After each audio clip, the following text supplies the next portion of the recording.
Daniel Arap Moi, the legacy of Kenya's second president. Early life and education. Daniel Toroitich Arap Moi was born on September 2, 1924, in Sacho, Baringo County, in the Rift Valley province of Kenya. He hailed from the Tugen subgroup of the Kalenjin people. Moi's early years were marked by the loss of his father, who passed away when he was only 4 years old.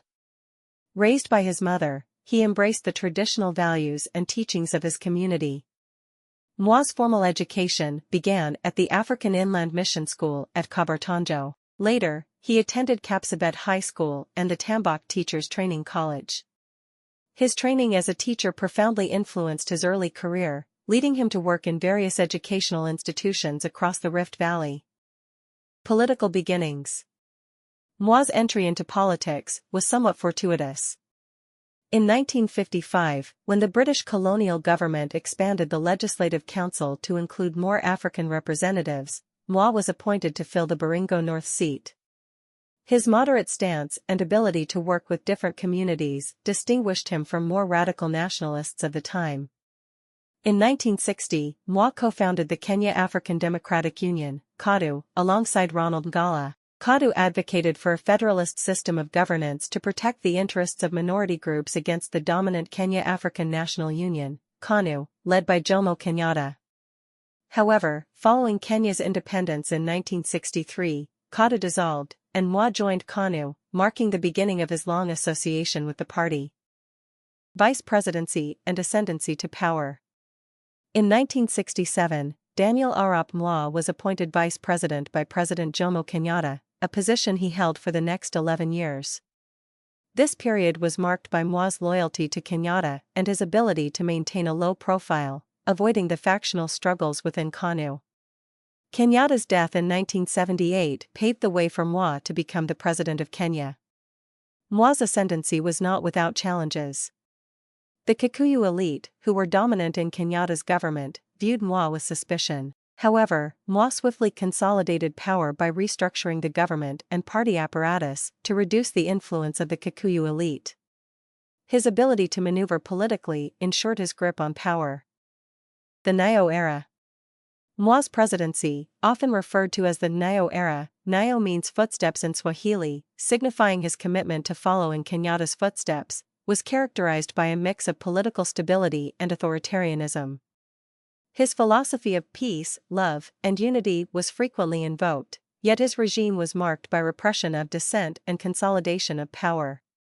Moi expanded the public sector, embarked on large-scale infrastructural projects, and emphasized education. His government implemented the 844 education system, which was intended to align more closely with the country's socio-economic needs. Moi also played a crucial role in regional diplomacy, often acting as a mediator in conflicts across East Africa. However, his tenure also saw widespread corruption, human rights abuses, and economic decline. The infamous Goldenberg scandal, a massive financial scam involving the government's subsidization of fake gold exports, epitomized the corruption under Moi's regime. Political repression was severe, with detention without trial and torture of political opponents becoming common practices. The push for multi-party democracy. The late 1980s and early 1990s were marked by increasing internal and external pressure for political reform. The end of the Cold War reduced Western tolerance for authoritarian regimes in Africa, and internal opposition to Moi's rule grew. In 1991, Moi reluctantly agreed to reintroduce multi-party politics, ending KANU's monopoly on power. The first multi-party elections in 1992 were fraught with irregularities, but Moi managed to retain the presidency. Ethnic tensions were exacerbated during this period, leading to violent clashes in several parts of the country. Moi's ability to manipulate political divisions ensured his victory again in 1997, although allegations of electoral fraud persisted. Retirement and legacy. In 2002, Moi reached the constitutional limit of 2 terms and retired from active politics.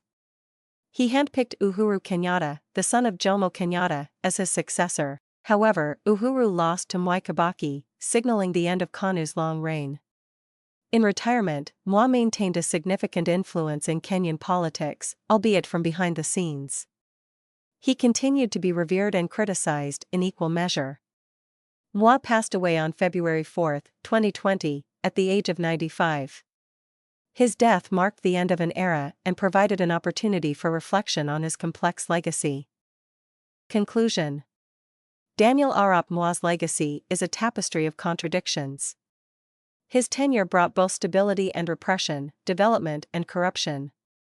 He played a pivotal role in shaping Kenya's post-independence trajectory, leaving an indelible mark on the nation's history.